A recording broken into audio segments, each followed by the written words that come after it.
Doctor Patra, क्यों Congress party माफी मांगे अगर एक गवाह अपना बयान बदल रहा है तो?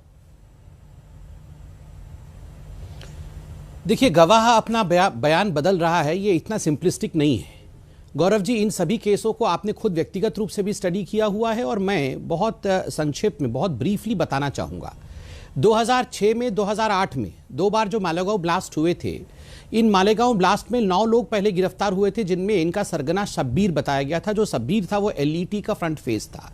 बाद में शब्बीर को निकाल दिया गया और बाकी लोगों को, जिसमें कर्नल पुरोहित इत्यादि थे, उनको गिरफ्तार किया गया।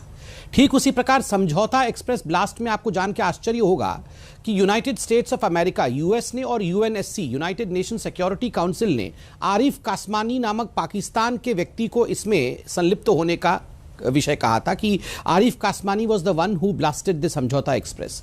उसके बावजूद आरिफ कासमानी को दूर करके उसमें भी जिस प्रकार से कर्नल पुरोहित और हिंदुओं के नामों को डाला गया, यह भी हमने देखा।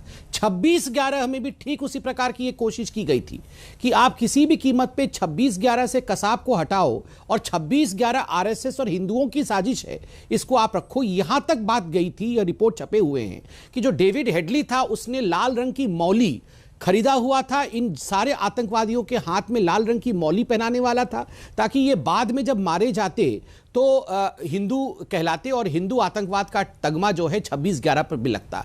ये तो भला हो हमारे जो एएसआई थे तुकाराम ओम्बले 26/11 में, तुकाराम जी के कारण से कसाब जो आतंकवादी था वो पकड़ा गया और जो हकीकत है वो हमारे सामने आया।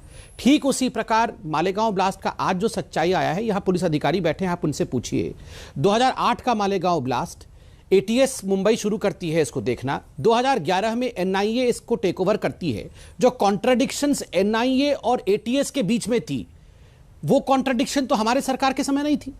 खुद एनआईए ने कहा हुआ है कि जो एटीएस ने दिखाया है यहां पर कहीं ना कहीं बहुत सारी गलतियां हैं, वो एविडेंसेस नहीं। बहुत गंभीर आरोप, बहुत गंभीर आरोप आप लगा रहे हैं, बहुत गंभीर आरोप कांग्रेस पार्टी पर आप लगा रहे हैं, उस समय की राजनीति पर आप लगा रहे हैं, ये कहते हुए। और अरुण सावंत जी, इसका उत्तर दीजिए। आरोप भारतीय जनता पार्टी यह लगा रही है कि जो पाकिस्तानी आतंकवादी हैं उनको तो छोड़ दिया गया और हिंदुओं को फंसाया गया, और योगी आदित्यनाथ कह रहे हैं कि एक बहुत बड़ी साजिश है हिंदुओं को बदनाम करने की। देखिए, आरोप करना ये भारतीय जनता पार्टी का प्रथम कर्तव्य है और वो आज तक जब से सत्ता में आई तब से आरोप करने का ही काम कर रही। इस देश में कोई भी विकासात्मक काम करने के ऊपर उनका ध्यान नहीं है।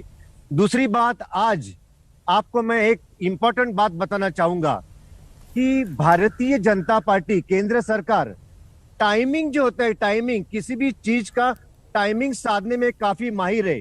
आपको मैं ये बताना चाहूंगा कि जब बिहार में चुनाव थे तभी उन्होंने महाराष्ट्र के सुशांत सिंह का मुद्दा उठाया। पश्चिम बंगाल में जब चुनाव थे तो चुनाव के पहले उन्होंने हिंदू मुस्लिम दंगे किए।